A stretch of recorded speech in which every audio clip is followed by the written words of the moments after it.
জয়গুরু, সবাইকে জয়গুরু। পাবনা সৎসঙ্গ আশ্রমের এটি ঘটনা।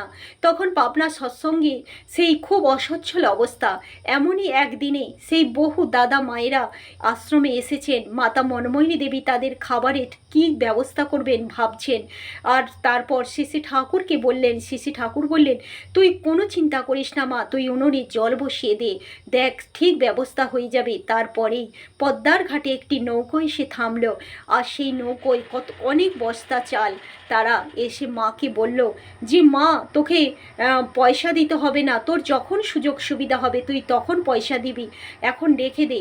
মাতা মনমোহিনী দেবী তারপর নিশ্চিন্তে তাই তাদের রান্না করে খাওয়ালেন। এমনই হয়, সবই হচ্ছে ঠাকুরের দয়ায়।